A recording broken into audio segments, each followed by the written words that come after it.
Assalamualaikum warahmatullahi wabarakatuh. Perkenalkan, nama saya Andini Rafia dengan NIM 2204045040001 dari kelas BK 2D Prodi Bimbingan dan Konseling. Nah, pada kesempatan kali ini saya akan membuat video di mana saya berperan sebagai guru BK dan di mana saya akan memberikan layanan klasikal kepada peserta didik dengan materi cara membangun konsentrasi yang optimal dalam belajar. Langsung saja kita masuk pada videonya. Assalamualaikum warahmatullahi wabarakatuh. Halo semuanya. Waalaikumsalam, Bu. Bagaimana kabarnya hari ini? Sehat? Sehat, Bu. Alhamdulillah. Harus tetap semangat ya semuanya. Baik, sebelum kita memulai pembahasan kita pada hari ini, ada baiknya kita berdoa sebelum memulai kegiatan pada hari ini. Ayo, hari ini jadwal siapa yang pimpin doa? Putri, Bu. Oh iya, Putri. Ayo silakan Nak Putri ke depan memimpin doa untuk teman-temannya yang lain. Nah, oke, sebelum dimulai Ibu absen terlebih dahulu ya. Fitri. Hadir, Bu. Salsa. Hadir, Bu. A few moments later. Jadi materi yang akan kita bahas pada hari ini yaitu mengenai konsentrasi belajar. Ada yang tahu apa itu konsentrasi belajar? Kefokusan belajar, Ya, Bu. benar. Ada lagi yang mempunyai pendapat lain? Nah, oke. Jadi konsentrasi belajar adalah kemampuan individu dalam memusatkan perhatiannya pada pembelajaran serta perhatian individu tertuju pada isi bahan belajar. Nah, masih semangat kan?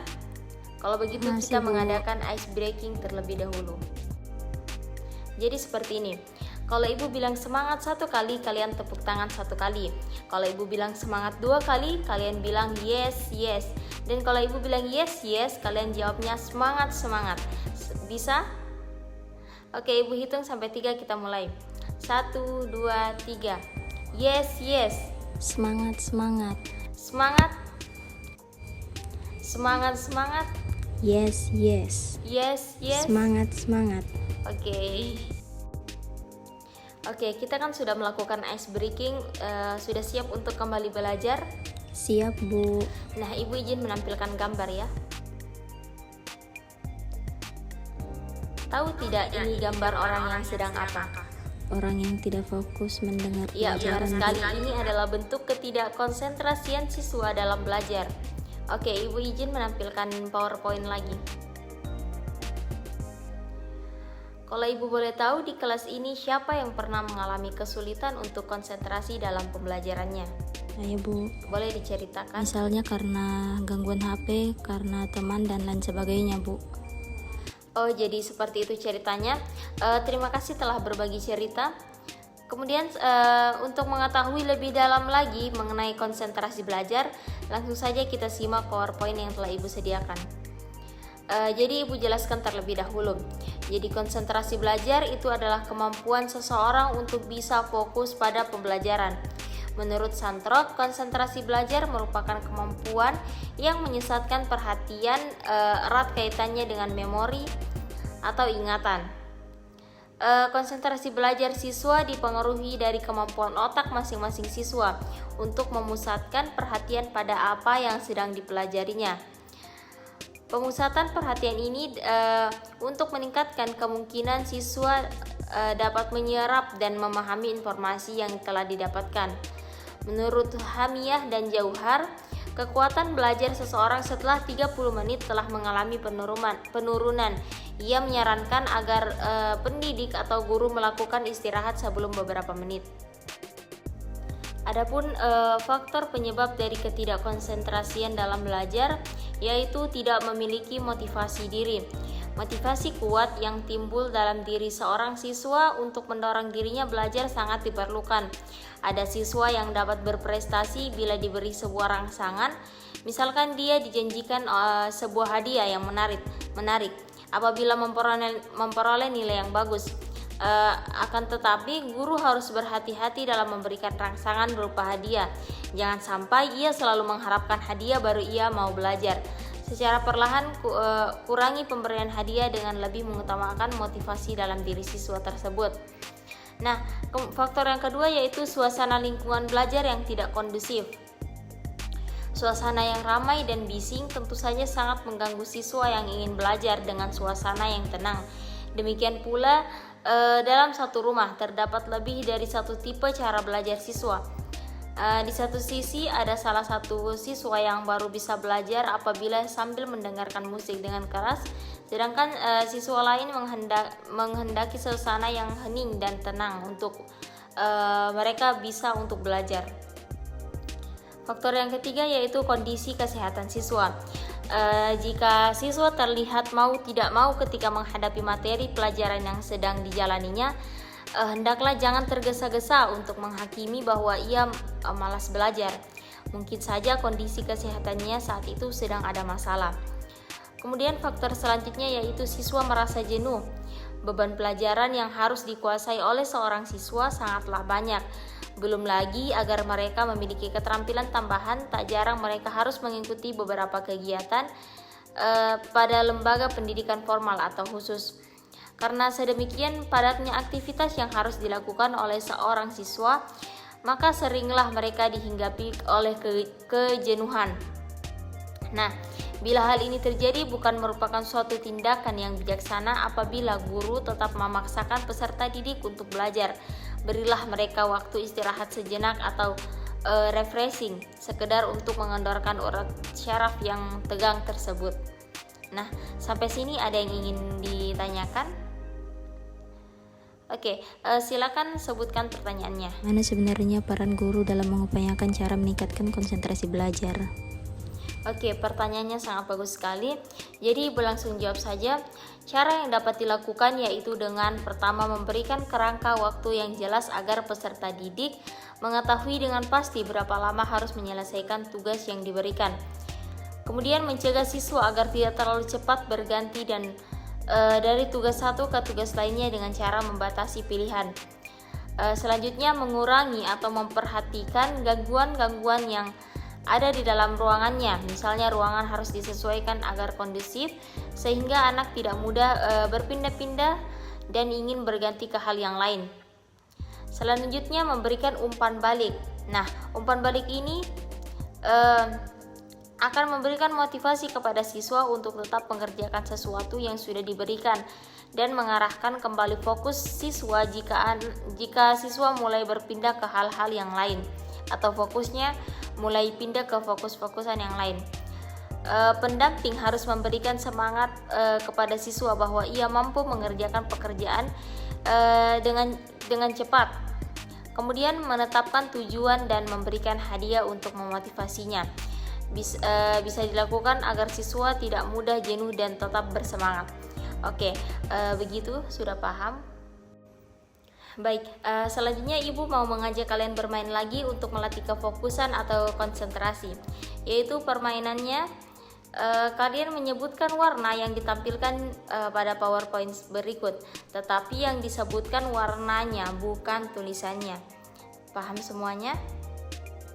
Oke, kita langsung saja mulai.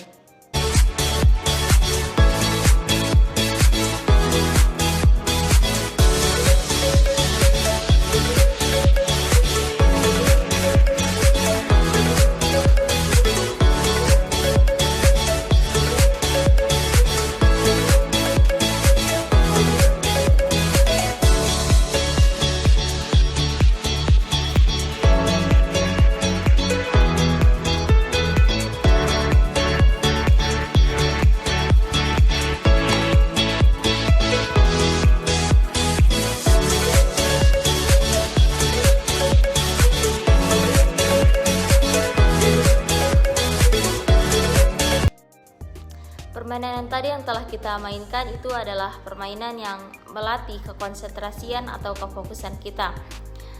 Jadi, kekonsentrasian dalam pembelajaran itu sangat dibutuhkan sebagai penunjang keberhasilan pembelajaran, di mana jika kita fokus terhadap materi maka akan membuat kita jadi paham dan mengerti dengan apa yang telah disampaikan. Oke, silakan jika ada yang ingin bertanya atau menyampaikan pendapat, Ibu persilahkan. Jadi mungkin tidak ada yang ingin bertanya. Oke, begitu Ibu akan memberikan kalian tugas. Nah, tugasnya yaitu masing-masing dari kalian mengidentifikasi hal-hal apa yang membuat konsentrasi dalam belajar kalian tuh berkurang. Itu disertai dengan penjelasannya. Kemudian selain itu, kalian juga mengidentifikasi hal-hal apa yang membuat konsentrasi belajar kalian tuh meningkat. Nah, itu dijelaskan juga. Ada yang ingin bertanya mengenai tugas yang Ibu berikan? Oke, kalau tidak ada, sekedar info tugas ini Ibu akan evaluasi di pertemuan selanjutnya. Jadi kita sama-sama mengoreksi bersama hal-hal apa saja yang menjadi faktor penyebab konsentrasi kalian berkurang dan juga bertambah dalam belajar. Jadi perlu diingat, semua selalu fokus dalam belajar dan tetap semangat, dan semoga materi yang telah dibahas tadi dapat dipahami oleh anak-anak sekalian. Sampai sini dulu pertemuan kita pada hari ini. Mari kita berdoa dulu sebelum mengakhiri pertemuan kita. Ibu ucapkan banyak terima kasih kepada kalian semua. Sampai jumpa di pertemuan selanjutnya. Wassalamualaikum warahmatullahi wabarakatuh. Jadi kesimpulannya, konsentrasi belajar adalah kemampuan memusatkan perhatian pada pembelajaran, baik pada isi bahan belajar maupun proses memperolehnya. Hal ini berkaitan erat dengan kemampuan memori dan perhatian yang ditujukan untuk meningkatkan pemahaman dan penyerapan informasi. Adapun faktor-faktor yang dapat menyebabkan gangguan konsentrasi belajar antara lain, yang pertama, kurangnya motivasi diri. Motivasi yang kuat dalam diri siswa sangat penting untuk mendorong mereka belajar. Kurangnya motivasi dapat menghambat konsentrasi. Kedua, yaitu suasana lingkungan belajar yang tidak kondusif. Lingkungan yang bising atau tidak tenang dapat mengganggu konsentrasi siswa. Perbedaan preferensi belajar siswa juga dapat menjadi faktor gangguan. Selanjutnya, kondisi kesehatan siswa. Kondisi kesehatan yang buruk dapat mempengaruhi konsentrasi belajar. Jika siswa terlihat tidak bersemangat, mungkin ada masalah kesehatan yang perlu diperhatikan. Yang terakhir yaitu rasa jenuh. Rasa jenuh, beban pelajaran dan aktivitas ekstrakurikuler yang padat dapat menyebabkan kejenuhan pada siswa. Jika siswa merasa jenuh, diperlukan waktu istirahat agar dapat mengembalikan fokus dan energinya. Selanjutnya yaitu cara meningkatkan konsentrasi belajar. Beberapa cara yang dapat dilakukan antara lain, yang pertama, memberikan kerangka waktu yang jelas. Memberikan batasan waktu yang jelas untuk menyelesaikan tugas dapat membantu siswa memusatkan perhatian dan mengatur waktu dengan baik. Yang kedua, mencegah pergantian tugas yang terlalu cepat. Membatasi pilihan tugas dan mendorong siswa untuk menyelesaikan tugas satu persatu dapat menghindari perpindahan fokus yang berlebihan. Selanjutnya, mengurangi gangguan lingkungan. Menciptakan lingkungan belajar yang kondusif, mengurangi gangguan seperti kebisingan, dan menciptakan suasana yang sesuai dengan preferensi belajar siswa. Selanjutnya, memberikan umpan balik dan motivasi. Memberikan umpan balik segera dan memberikan motivasi kepada siswa untuk tetap fokus dan mengerjakan tugas, memberikan dorongan positif dan membangkitkan semangat dapat membantu siswa meningkatkan konsentrasinya. Selanjutnya, menetapkan tujuan dan memberikan hadiah. Menetapkan tujuan belajar yang jelas dan memberikan hadiah sebagai motivasi dapat membantu siswa tetap bersemangat dan tidak mudah jenuh. Memperhatikan faktor-faktor penyebab dan cara-cara meningkatkan konsentrasi belajar, diharapkan siswa dapat mengoptimalkan kemampuan mereka untuk fokus pada pembelajaran dan memperoleh hasil yang lebih baik.